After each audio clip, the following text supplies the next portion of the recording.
The second day of this course, we picked the pace up a bit. Lesson 3 is fairly quick, it's architecture, and then lesson 4, we're going to do backup and recovery. All you need to know. Now, so lesson 3, the architecture lesson. Now, we'll see here that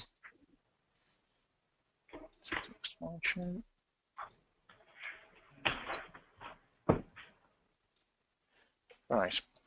We'll run through the components that make up the Recovery Manager environments and just some basic syntax, for how to launch the client and run a few simple commands.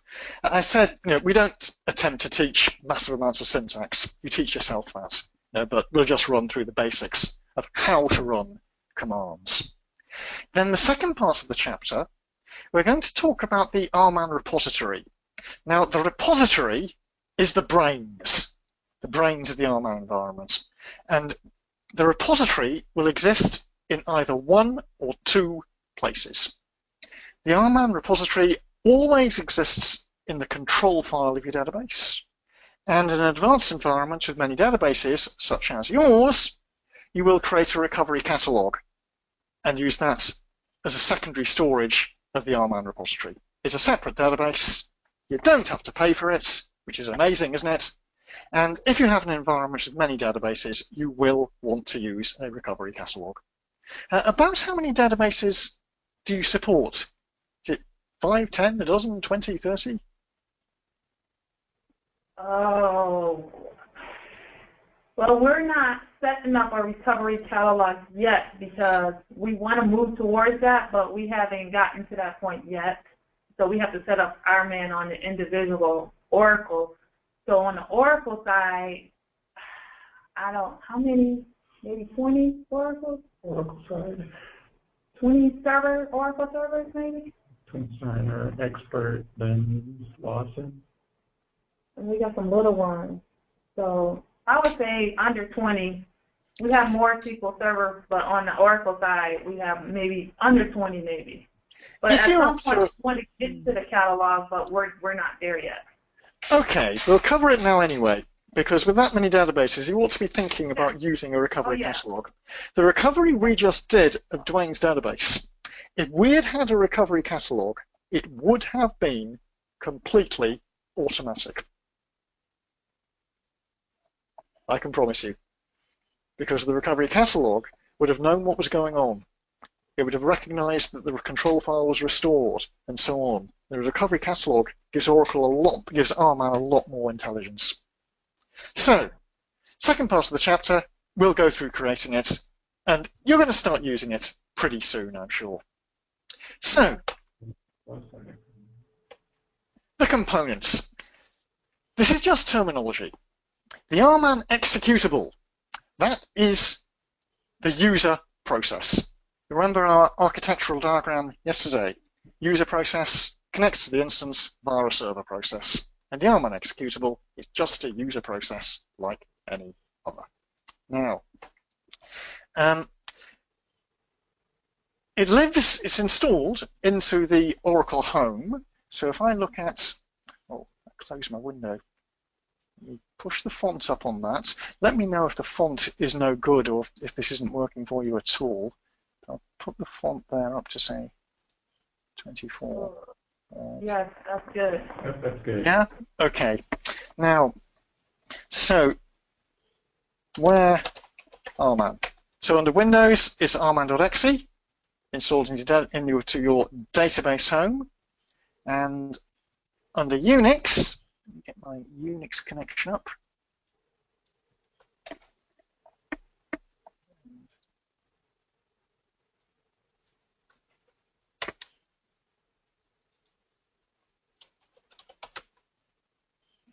There's my.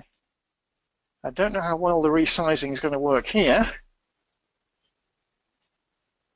but here we have, let's see, which RMAN, and there you see the executable there, just an Oracle Home bin.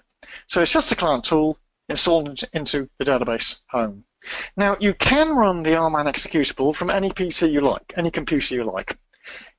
So you could, in some environments, you could install a separate home on your own PC and run the RMAN executable from there to back up the databases dotted around your environment.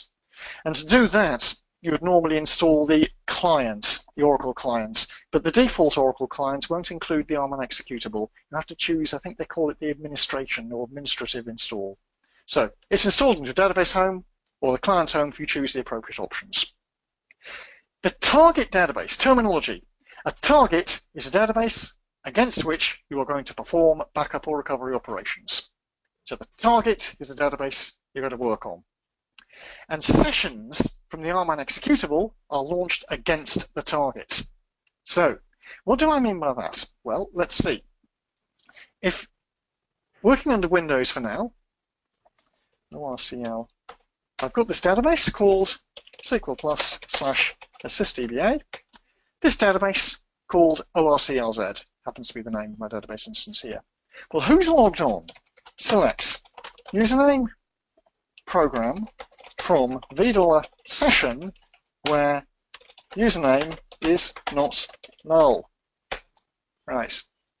And what we'll see here is that the only person logged on is me using SQL+. Right. Basic syntax, RMAN, minus, question mark, get the help up. And there's various commands. Syntax, don't bother taking notes, there are loads of examples coming. If I want to connect to a target, I use RMAN, keyword target. The connect string for a target database. So sys/oracle at ORCLZ. Just one way of connecting. You'll see many more in this chapter. But I'm saying use the RMAN executable to log on to whatever that database is as sys for the purposes of conducting backup or restore operations. So my user process is possibly having trouble hitting the listener. Check my listener is running.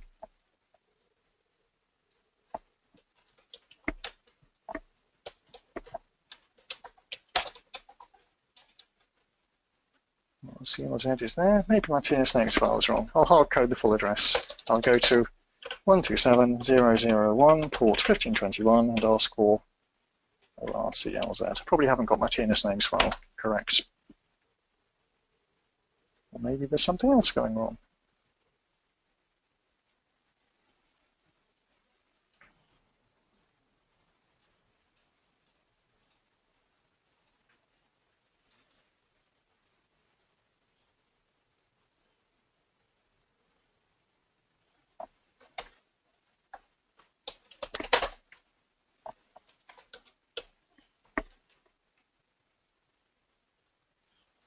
My listener appears to be stuffed.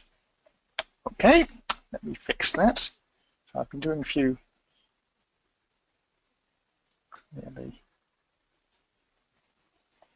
Restart my listener.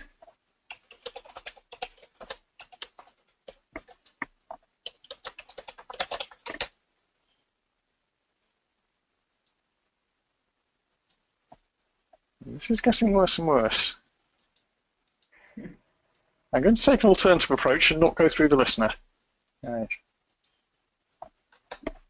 I shall use an alternative syntax. I'll just give it target / and use operating system authentication. That's got me straight in. So I've got a problem with my listener on my PC. Don't worry about that.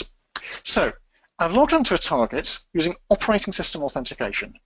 And to use that, I'm going to have to be logged on to the operating system with appropriate OS credentials.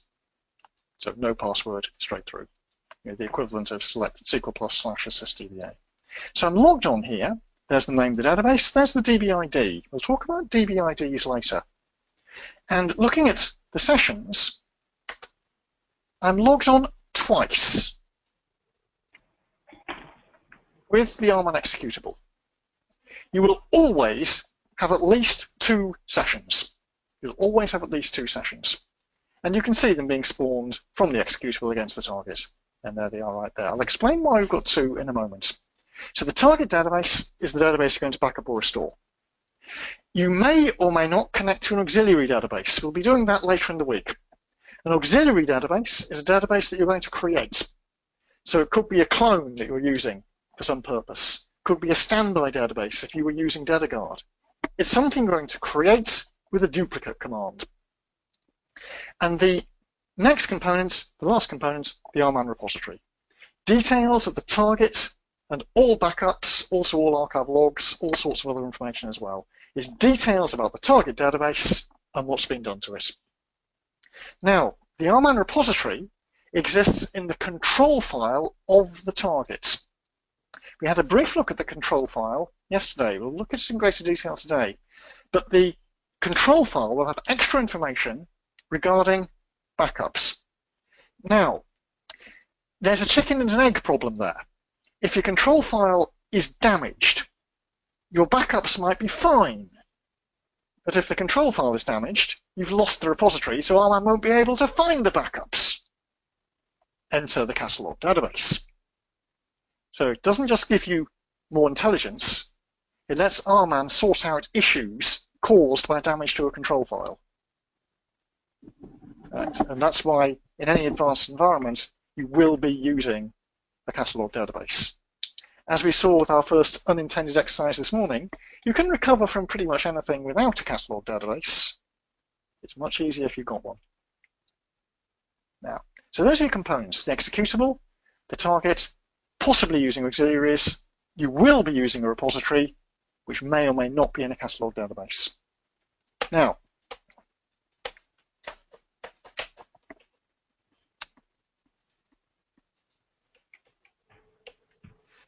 components.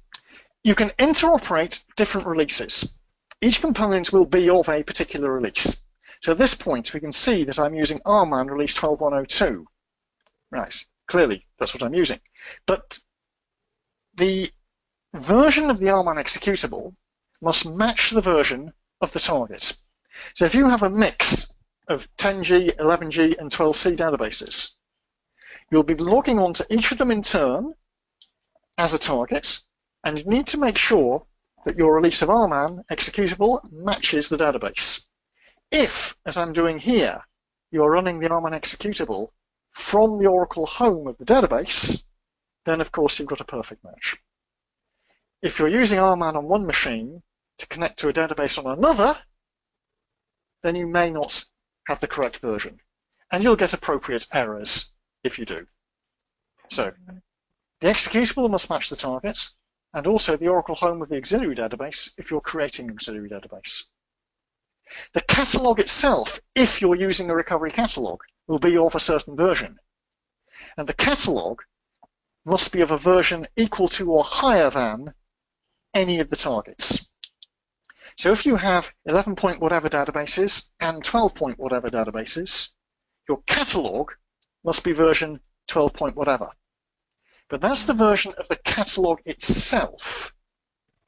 It is not necessarily the version of the catalog database, because the catalog is nothing more than a schema in the database. So what does that mean? Well, it all depends on how confused you want to make yourself. But for example, let me sketch out a situation that one might find in a complex environment. Perhaps your targets, you might have 11.2.0.4 databases. You might also have 12.1.0.2 databases. And perhaps because you're right up to date, you're also installing 12.2.0.1, which is the current release. So you've got databases of varying releases. Right. Now, then your catalog schema itself, that must be 12.2.0.2, sorry, 0.1, because it needs to be able to record details of all the versions of the target. The catalog database, however, that can be pretty much any release. Pretty much any release. I think it has to be greater than, I think it does have to be greater than 11.0 at the moment, but it can be pretty much any release. But it must be Enterprise Edition. That's an important point. That's a change with 12c, by the way. It must be Enterprise Edition. And that's because I'm sorry, John. the reason it has to be Enterprise Edition is that there's some partition tables in the catalog schema. Sorry for stepping on you, John. I just wanted to mention that that you can install that Enterprise Edition database without license. You have to have license for another database, which you do. So you do not need to call and purchase a database for your recovery catalog. And that is important, as it means that your recovery catalog can be on a totally separate machine, which is worth remembering. Your catalog database can be basically any release, as long as it's reasonably modern. It's got to be Enterprise Edition. It can be any platform. Any platform. And of course, these can also be any platform. So you might have 11.204, maybe that's your Windows systems. Perhaps your 11.202, maybe that's on Solaris, whatever it might be. Anything, basically any platform you like. You can mix and match the platforms. And the versions, you just have to remember that, whatever it might be, maybe you've got your Linux systems here. You will always have to connect with the correct release of the client. But other than that, you can mix and match. Now, sessions can be remote or local. But in my failed demonstration here, I'm using a local connection because my remote connections, for whatever reason, I can't get through my listener. Well, let's try a remote connection. I'll go run the RMAN client on my PC to connect to my Linux database up here. So under Linux, select username, program from $v session where username is not null. So in my Linux database, sys is logged on, running SQL Plus on that machine. Let's try a connection remotely.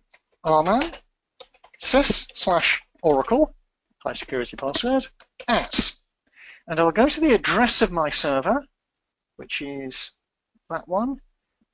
Remember, I warned you that at some point this week, at least one of us is going to connect to the wrong machine. And the listener is on port 1521, and the database service is class. RMAN keyword target would help. Right. So this is Windows RMAN, release 12.102, going across the Atlantic, eventually,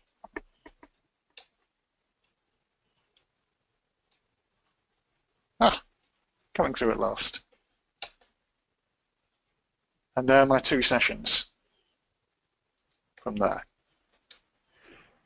Now, note you don't have to specify sys as sysdba. RMAN is intelligent enough to know that all connections of RMAN will be a sysdba. So, there's some examples of syntax. Sysbackup, by the way, we'll talk about sysbackup maybe later on if we have time when we talk a bit about security. So sysdba is what you end up being logged on as. So, but there is a workaround in release 12 where you can use slightly lower privileges, which is sysbackup, a release 12 facility. Now, operating system authentication, that's the syntax I showed earlier on my Windows environment, RMAN target /. So I'm relying on the Oracle SID environment variable and my operating system logon to connect to a local database as sys. Then I've gone across the network here using a remote connection. The syntax gets a bit bizarre. You may find yourself using lots of quotes. There are all sorts of platform variations. But as an example, RMAN target single quote, double quote, username, password, @ so-and-so as sysbackup. That's specifying the sysbackup privilege, which is a 12c facility. The default would be as sysdba, which you don't have to specify. This is an example here of connecting concurrently to 3 databases. RMAN target /. I'm logging on to a local database as a target with operating system authentication. Then I'm logging on to an auxiliary database, going through the SQLnet connection at SBY. This will be a database that doesn't even exist, because auxiliaries are databases you're going to create. That backslash is just a line continuation character. Catalog RMAN/RMAN as RCAT. So this example is going to log onto 3 databases at once. The local database using operating system authentication, one remote database that's going to be created. It'll be cloned or whatever. I'll be duplicating to the auxiliary database, wherever SBY happens to be. And I'm also logging onto a catalog to make use of the extra facilities I've got there. So that's going to log onto 3 databases concurrently. And then, or you can not do it that way. You can just launch the RMAN interface, and there's sort of, you can get prompts from there on. So I could give it RMAN, just like that, and I'm not connected to anything. But I can now give it my connect string at that point. Oops. The word, I keep forgetting. You see the help there? The RMAN executable does give you help, but it sometimes takes a bit of getting used to. So that command failed. It says it found an identifier, and the identifier was sys. So it found that. And what it wanted was one of those 3 keywords. So connect target. RMAN will always give you the help you need, but it takes a while sometimes to get used to the way it tells you the information you need. Now, there's an example of some syntax. You will always be specifying the type of connection you want, and if you want to connect to several types concurrently, you just put them all in one long string. No catalog mode is the default, so by default, RMAN assumes you are not going to use a catalog. And then there are various other commands we'll see later on. But for now, just RMAN targets will do. Pardon me, John. Yes, please. So to students, if you're not using a catalog, which in John's example right now, he's not using a catalog, he's just connected to a target database, I have found there are circumstances which recording the DB IDs of your target database is useful. Certain recovery scenarios where you don't have a recovery catalog. So knowing the DB ID of your database, certain recovery scenarios can be helpful. If you have a recovery catalog, your recovery catalog will record that database ID for you. As John said very well before, the recovery catalog gives RMAN more intelligence, bigger brains. By the way, I'm adding some chat messages. If you find any of them useful, you may be able to download Save Chat Log under your File option if you find those at all useful. DBID is absolutely critical in an RMAN environment. This is the DBID of my local Windows database. This is the DBID of my Linux database.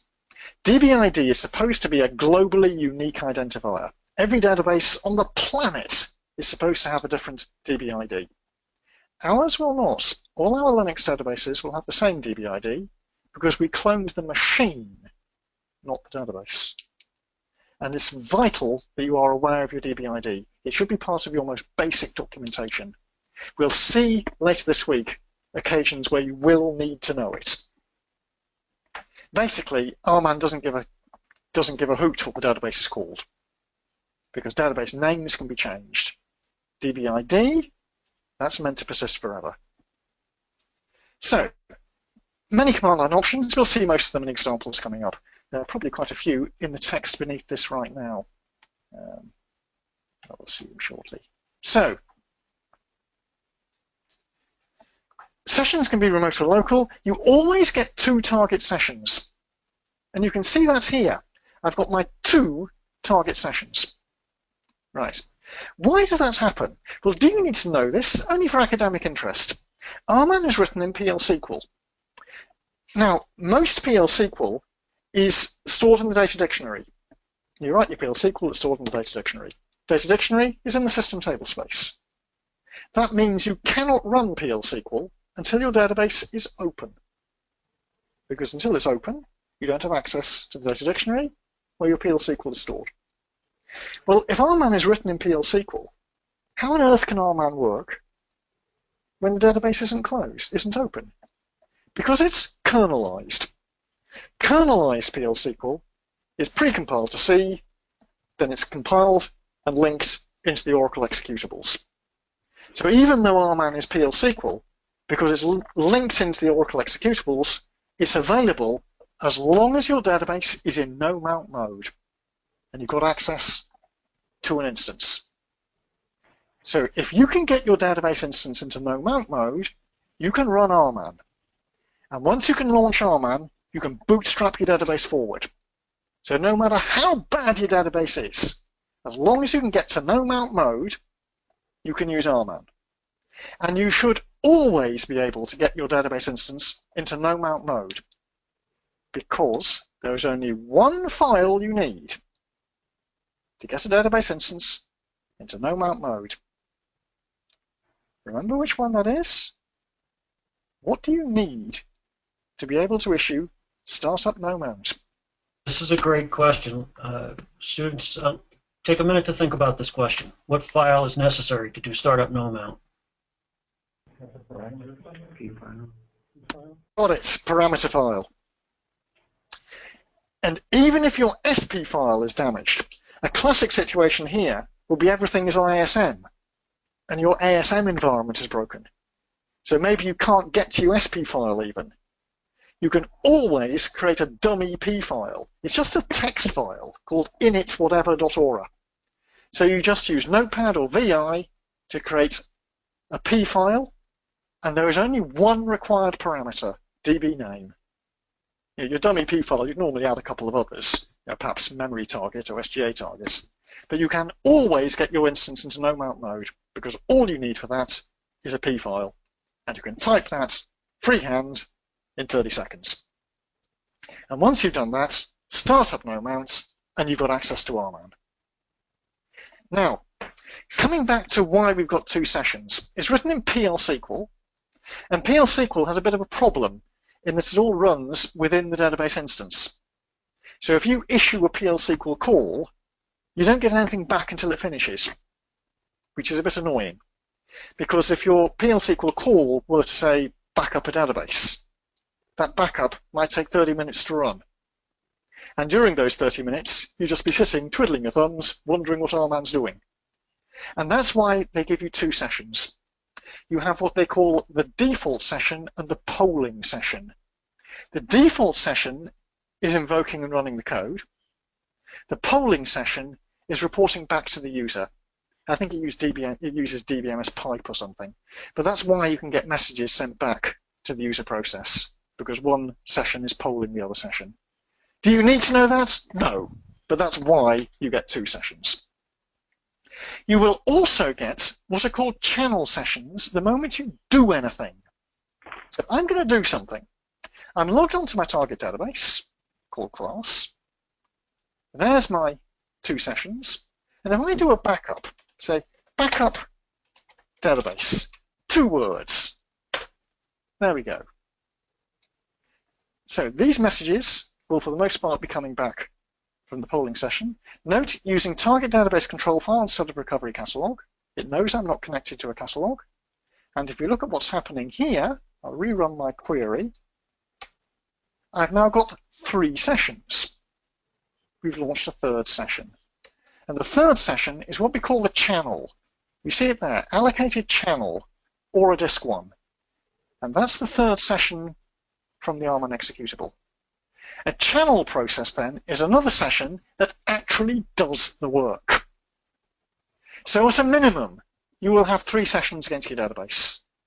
The default session that launches the PL/SQL, the polling session that's sending these messages back to the RMAN executable so I can see what's going on, and 1 or more channel sessions that are actually copying files.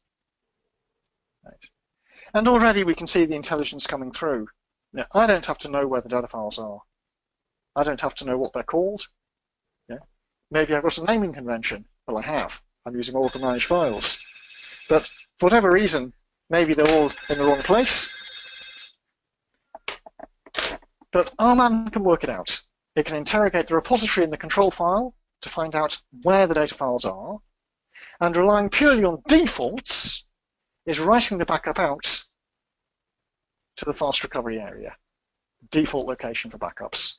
Of course, I wouldn't expect you to back up as simply as that, but this does demonstrate how easy RMAN can be to use. That's a rock-solid hot backup, relying completely on defaults. Note, it includes the data files, the control file, the SP file. Done.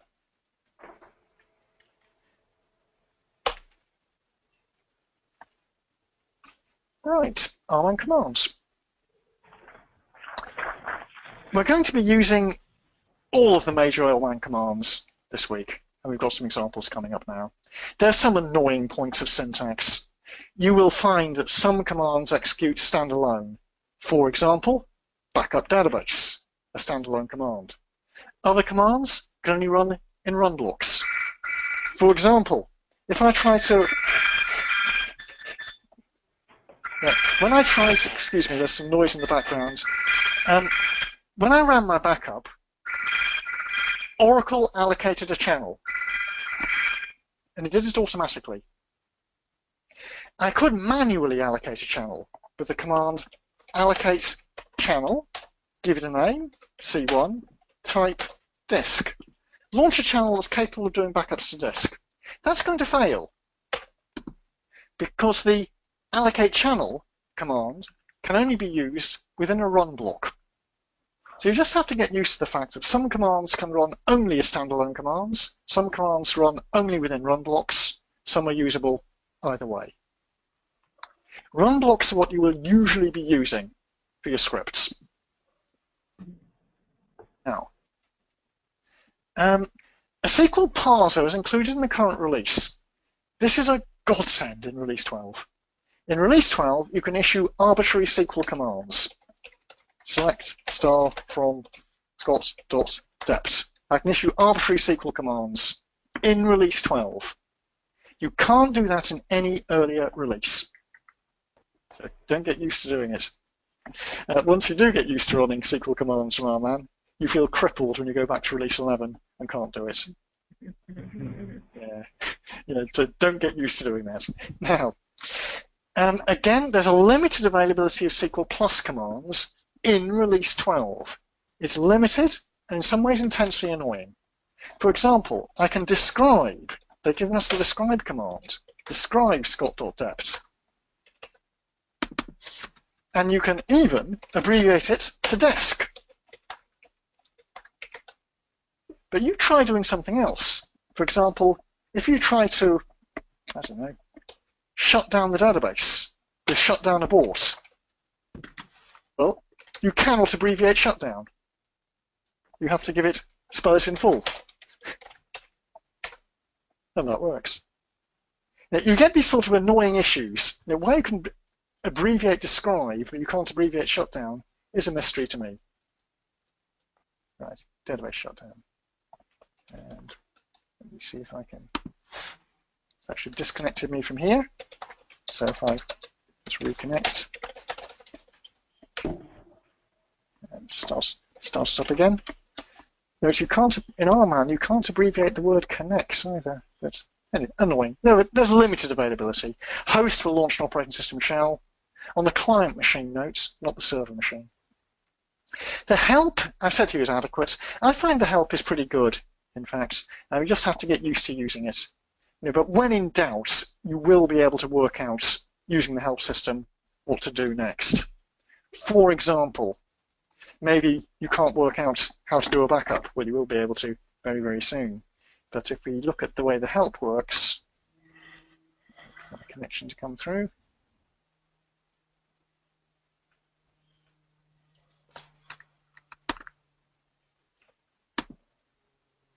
Sessions, right. Now, if you can't remember how to do a backup, well, let's try backup. Let's see what that does for us. And it tells us found semicolon, expecting one of these.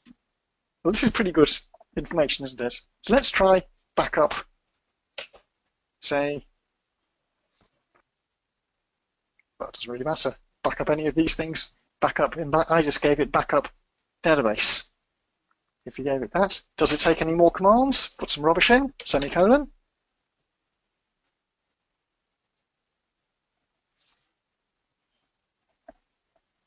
Basically, you give it junk, and it will tell you what it expects at any stage. At that point, I think it's just going to command only allowed to contain a database. In a multi-tenant environment, that will be the name of a container. So you do get help, you just have to get used to using it. And generally, you give it some junk, and it'll tell you what's wrong. Now, in the real world, though, you're not going to be using RMAN interactively. You're going to be using it with scripts, and your scripts will contain run blocks. Well, here's an example of a run block. Allocate a channel. A channel, well, if we look at the allocate command, allocate, this expects the word channel. So allocate, channel.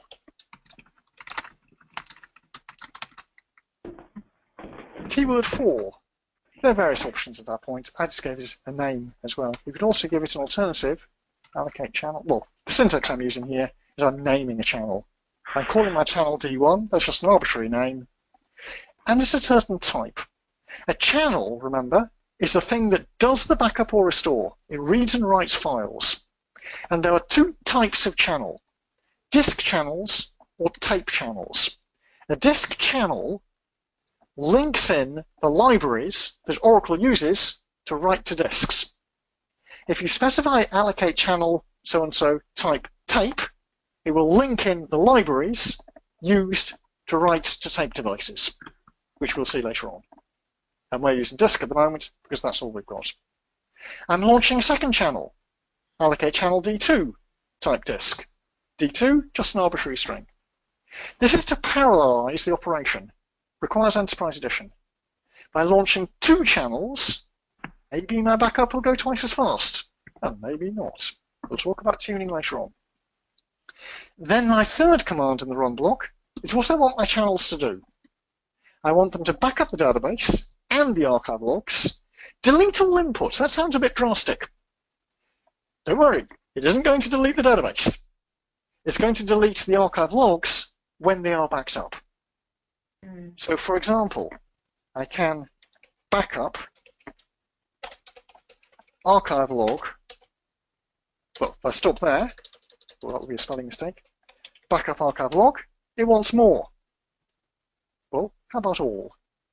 And I'm sure you can work out or look up the remaining options. But backup archive log all. It's going to the control file repository, working out what archive logs have been created, in effect by querying the view vdal archive log. It's found archive logs 23 through 32 and relying completely on defaults and backing them up to the fast recovery area, to what we call a backup set in the fast recovery area. But they will still exist on disk. You must automate the maintenance of these things. And that's where delete all input would delete the archive logs as it backs them up. So this command here is a complete backup of the database, which will include control file and SP file, also included in the backup of the archive logs. And as we do that, we're going to delete the archive logs. The delete clause does not apply to the database. Then restore validate, another command in the run block. That checks the backup is actually readable and usable. And then I'm doing an extra backup of the control file. And in this case, it's always nice to have an extra backup of the control file at the end. And I've nominated the name of the file that I wanted to create. I see there's a small typo there, which I'll correct. I haven't opened my quote correctly there. What I'm doing here is nominating the name of the file to be generated. My backup so far, I've let Oracle dump them by default in the fast recovery area. I've let Oracle create a directory structure.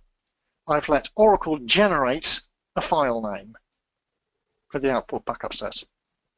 Here, I'm overriding that and giving it a path and a name. %u is a variable that will generate unique names.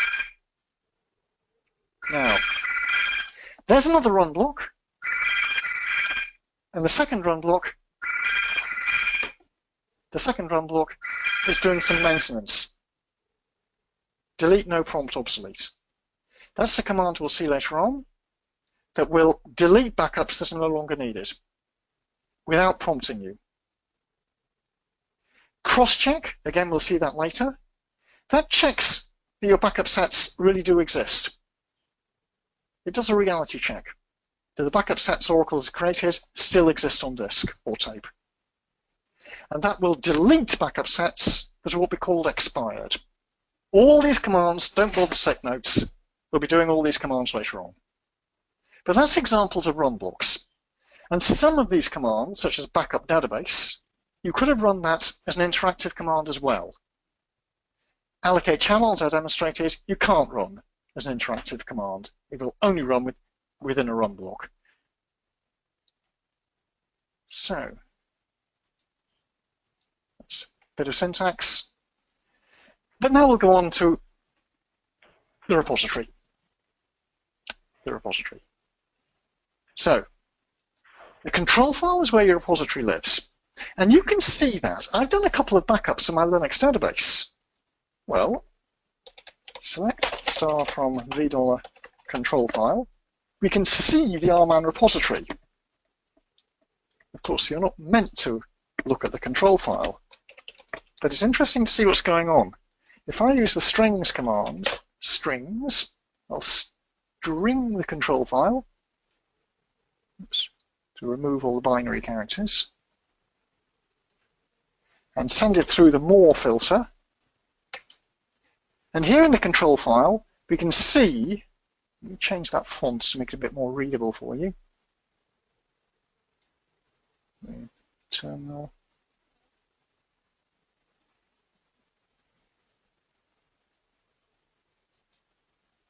That's a bit bigger. Right. There you see the pointers to the data files and the online logs. Those are my table spaces in the control file. Those are the archive logs, the archive log repository, which you'll be querying if you look at the view $v archive log. And if we look down far enough, we should see the actual backup in there. Oh, maybe I missed it. Oh, there we go. They're the backups. Those are the backups that have been made. So you can actually see the RMAN repository in the control file. But of course, you can't do anything useful with that information. What you will need to do is query the control file more directly to see the RMAN repository. Now, so to look at the RMAN repository, we need to consider how long the control file will keep the information for. There's a critical parameter. Show parameter. Control file record keep time. If you are not going to be using a recovery catalog, make a note of this. You must change that parameter.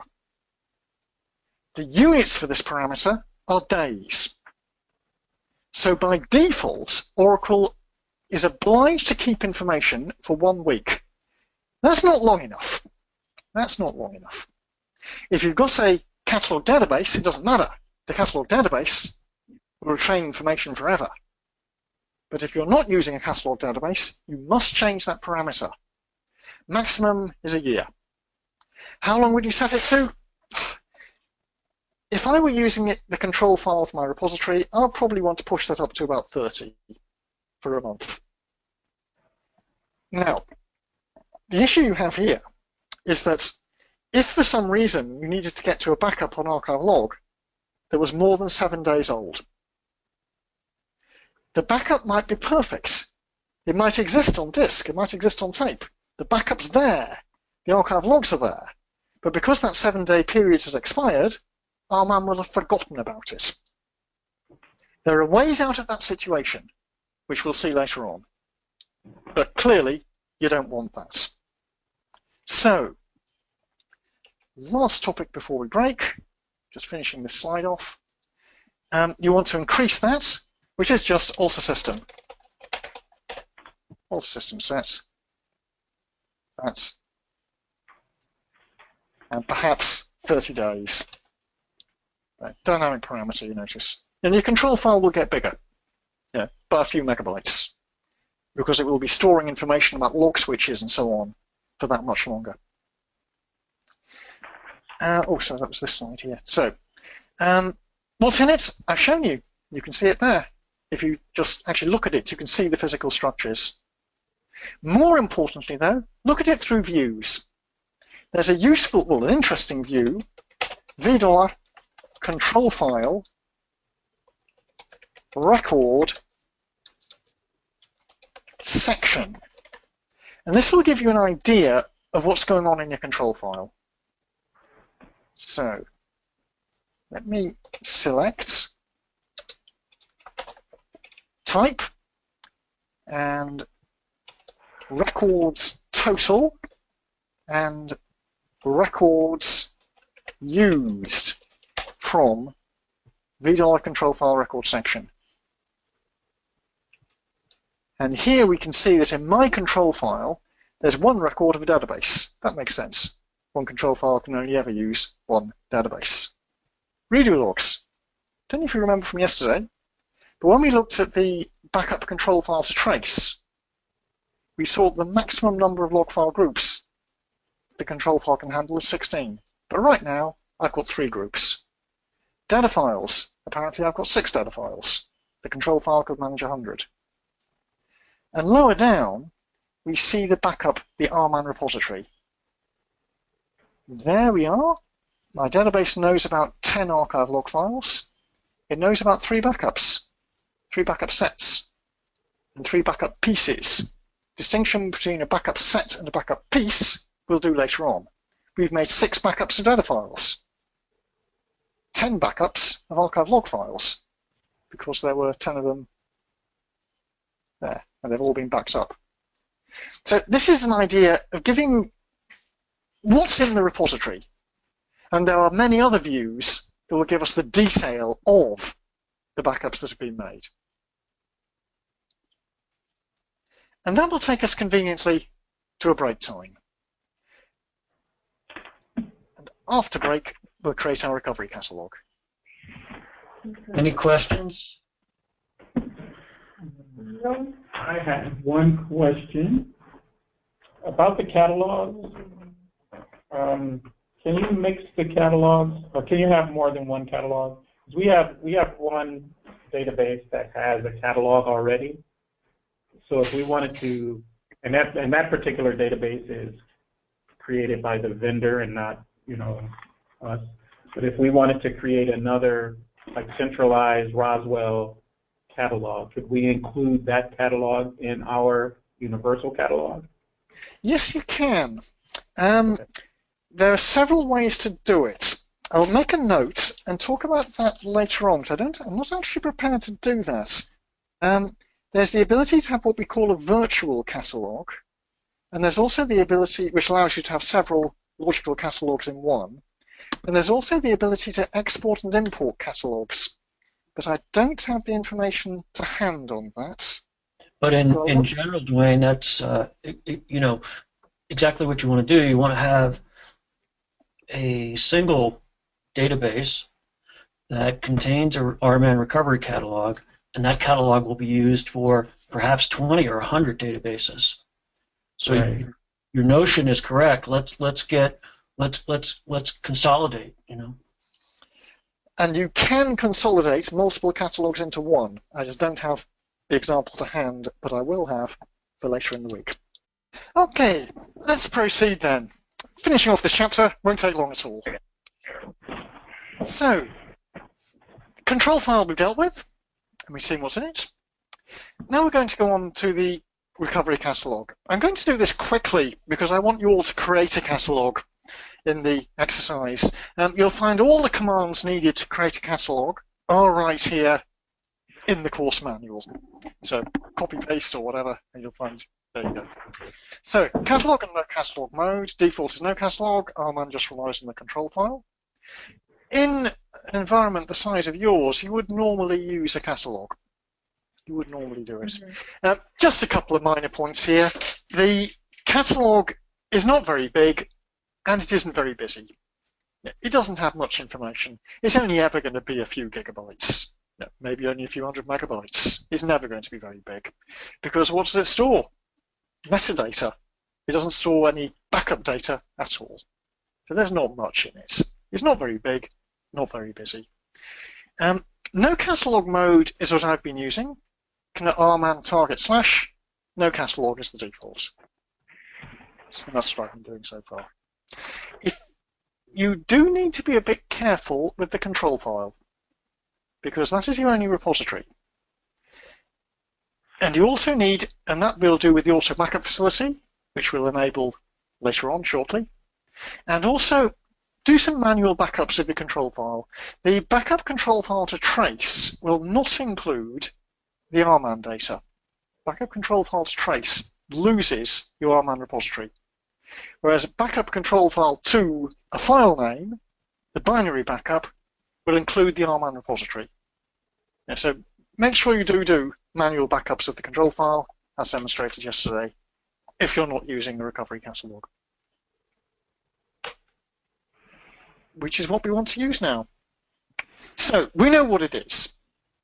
In an independent database on a separate server, and it contains metadata for multiple targets. Whether you'll have one recovery catalog or several, I don't know. You might have one recovery catalog for your production databases and another recovery catalog for your development databases, for instance. So if you're using RMAN to clone development from production databases, that will not be the most convenient solution. But that's up to you, how you allocate your databases across one or more catalogs. Now, it enables some nice features. It gives you the ability to have stored scripts. We can use scripts without a recovery catalog, which we'll be doing later on in the week, but the recovery catalog is probably a better way to generate scripts. It can also handle what we call multiple database incarnations. An incarnation is a reset logs. When you issue that command, alter database open reset logs, you are creating a new incarnation of the database. What does an incarnation mean? It's like logically a new database, but it happens to contain the same data.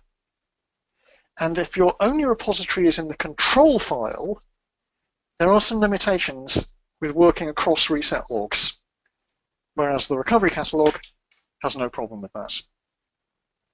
In a DataGuard environment, by the way, if you migrate to using DataGuard, and you've got Enterprise Edition licenses, for heaven's sake, you might as well use DataGuard. DataGuard is free if you've got Enterprise Edition licenses. Use it. But if you do start using DataGuard, a recovery catalog is pretty much essential. It's pretty much essential in a DataGuard environment. You need to be a bit careful with it. It's not a big database. It's not a busy database.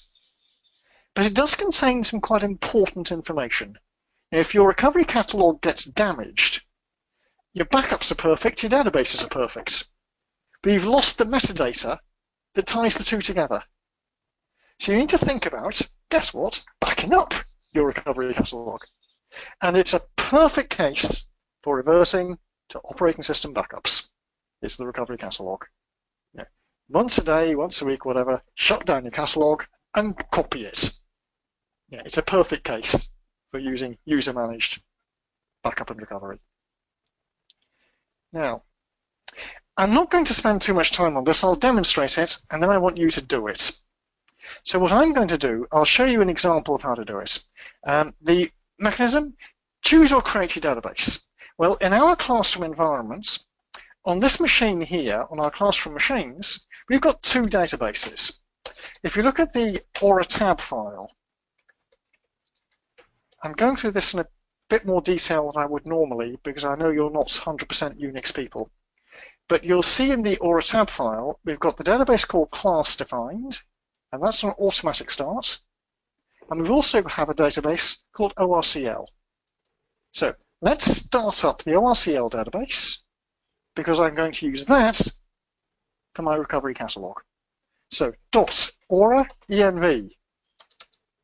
Source the aura env file and nominate ORCL as the database instance to which I want to connect. SQL plus / assistDBA. So if you need to take notes, please do. You'll be doing all this in the exercise. And start it up.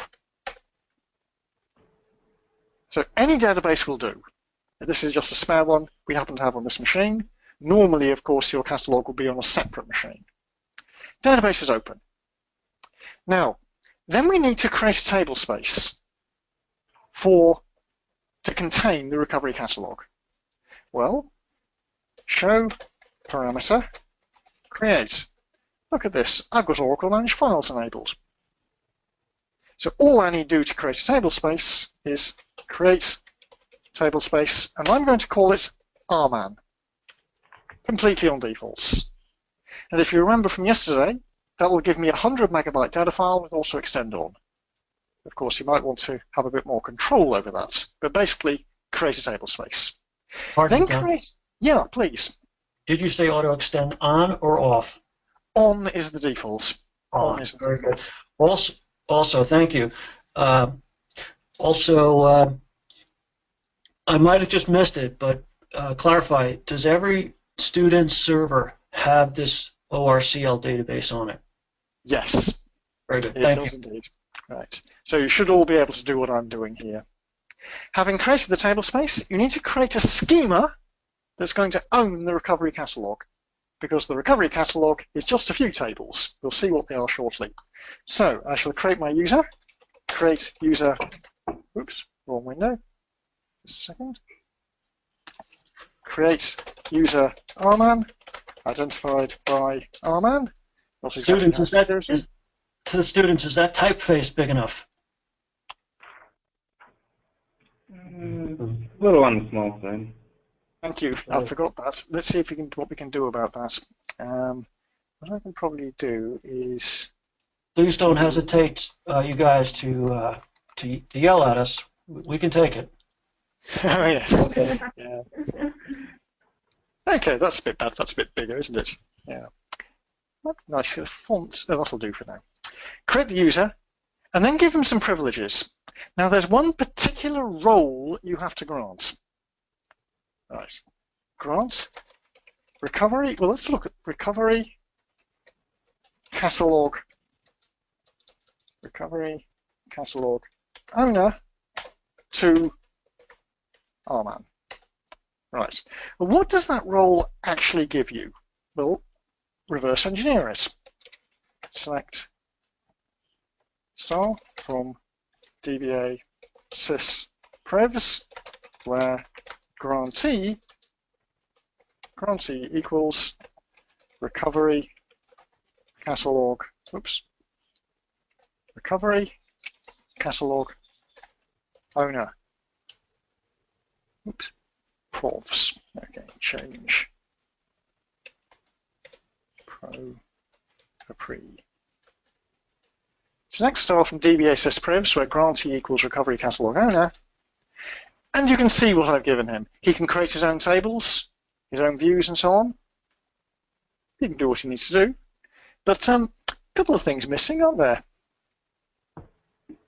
He can't actually log on, can he? We better give him the ability to log on. Grant create session to RMAN. Although I've got alter session. Although he has got create session. Sorry, he's got create session. But what he doesn't have is quota on the table space. He does not have the unlimited table space privilege. So I'll need to make one more change. Alter user RMAN quota unlimited. Quota unlimited on the table space I created, called RMAN. And that should be all we need. So to summarize, you create your database, we've already got one, create your schema, give him that role, and on top of that role, give him privileges or quota on the table space that we created. And that should be enough. Create the user, grant the role. Then we connect to the catalog and create the schema, the objects in the schema, I should say. So for that, exit. I log on to the recovery catalog database as the recovery catalog owner.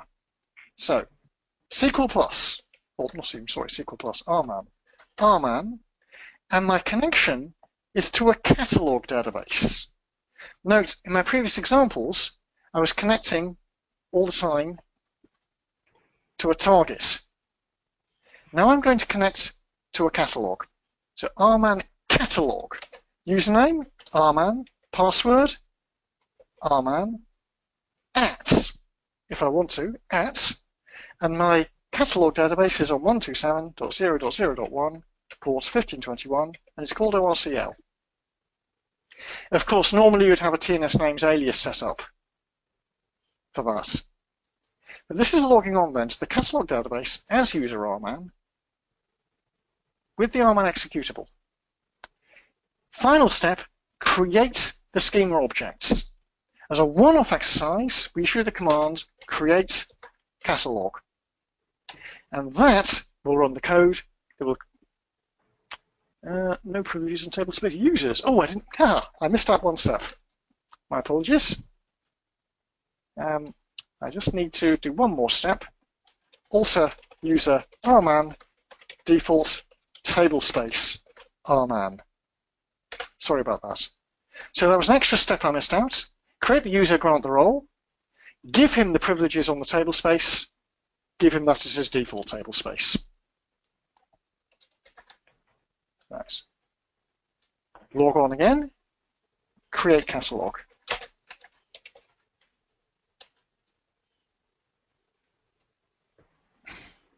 Right, because the previous attempt to create partially succeeded, I'm going to have to type that it will have managed to create synonyms and things like that. What I'm going to do, please excuse me for this, it's because let me just get rid of it. Drop user RMAN cascade. Right. And then I'll create them again, recreate what I did previously, and do it in the correct order. So, create the user.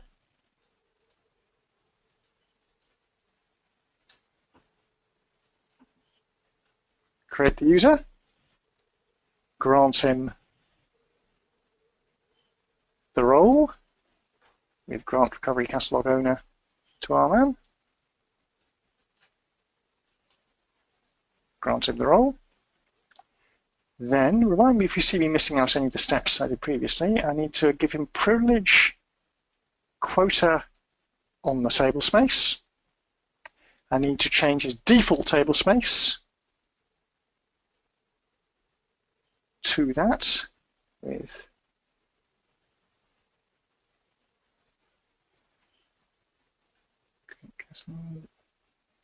point his default table space towards that. Right, so create the user, give him the role, give him quota, adjust him to use that table space,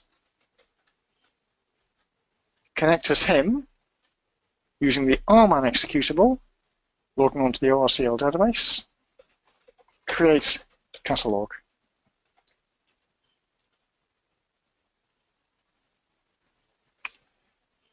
And task to create, I think it's about 30 or 40 tables, a bunch of views, and a load of PL SQL. Right. That's created the catalog. That's fairly straightforward, provided you don't make the mistakes I made. And you won't do that, because you've seen me making them. So I've created the catalog, and the objects within the schema and the objects within it. Then we need to register the database. So, what do we mean by register a database? We have to ensure, we have to copy all details of the target databases into the catalog. To do that, a bit more syntax, RMAN. I'm going to connect to my target database, and my target database, let's see, dot aura env class. Okay, so I'm connecting to class as my Oracle said. Now, RMAN target slash. Now we'll connect using operating system authentication to the class database. Catalog RMAN slash RMAN at, go across the network for ORCL. So I am now concurrently logging on to the target database with operating system authentication and the catalog across the network.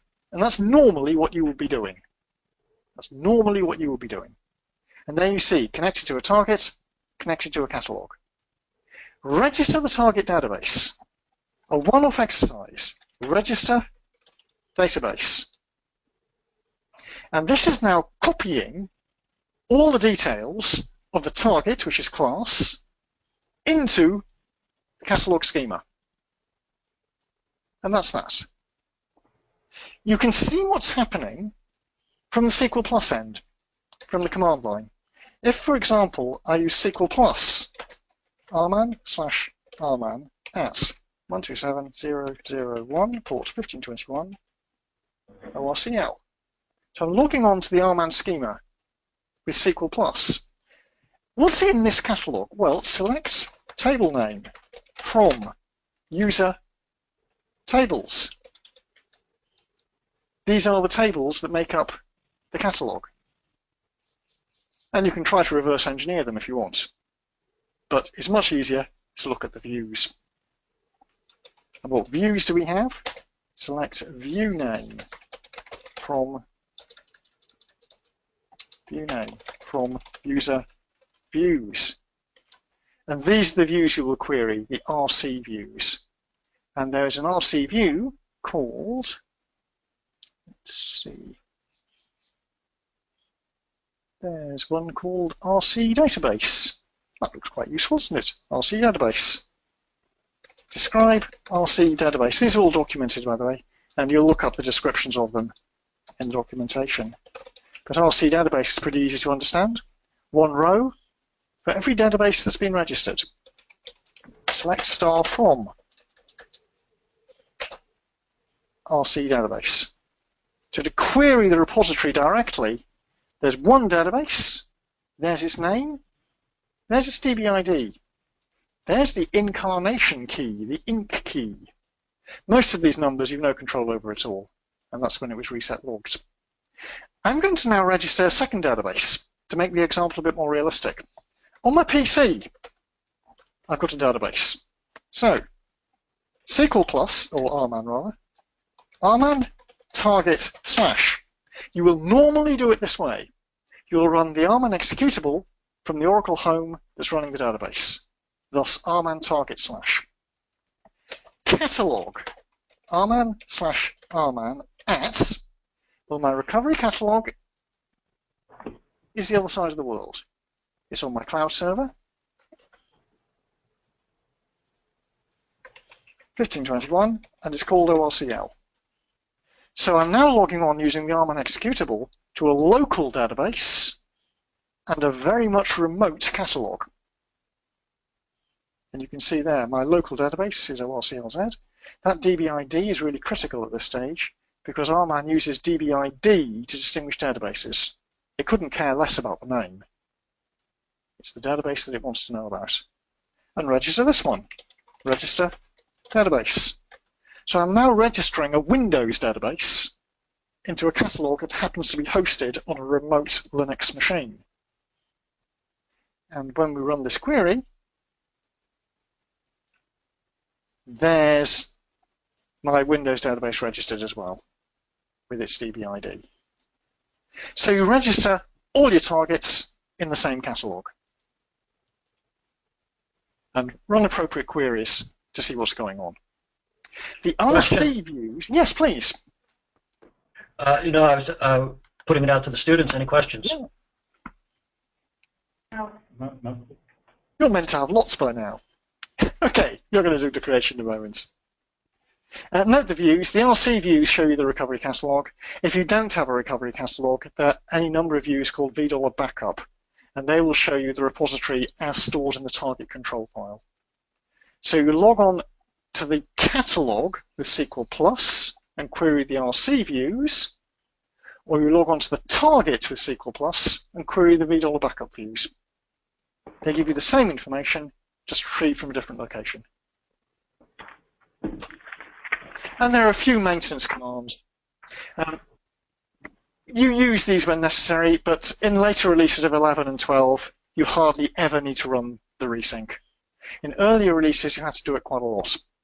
The issue was that the catalog will get out of date. You might connect to the target in the catalog, do your backups or whatever, and the catalog knows all about what's going on. But then you disconnect. 12 hours goes by. And during those 12 hours, you've done lots of work in the database.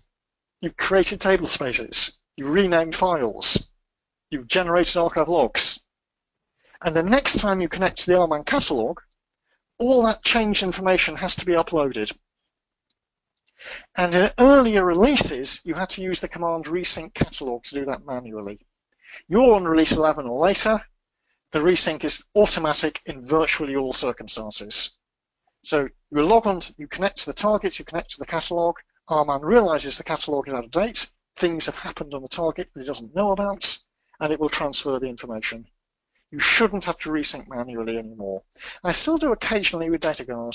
There's some DataGuard events that don't get automatically synced into the catalog. But generally speaking, the resync is automatic in the current release. And as long as you resync, i.e. connect, within the control file record keep time, everything will be fine. So your catalog tracks what's happening with structural changes and archive logs, and the next time you connect with RMAN and the catalog, all those changes get pushed up into the catalog, as long as the control file record keep time is long enough.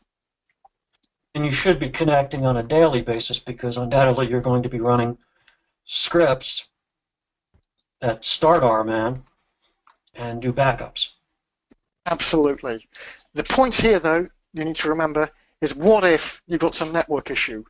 Your RMAN catalog isn't available because you've lost connectivity to a data center. In that case, your backups will run using the control file-based repository independently for a couple of days. But under normal circumstances, of course, this is simply not an issue. And that then concludes the RMAN architecture.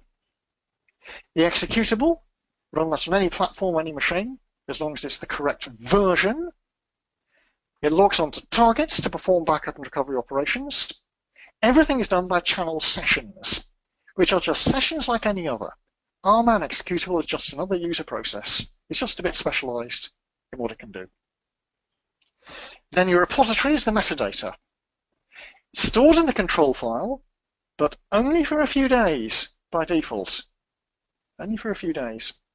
And long-term storage, recovery catalog, which ideally is in a separate database and can register details of all your targets.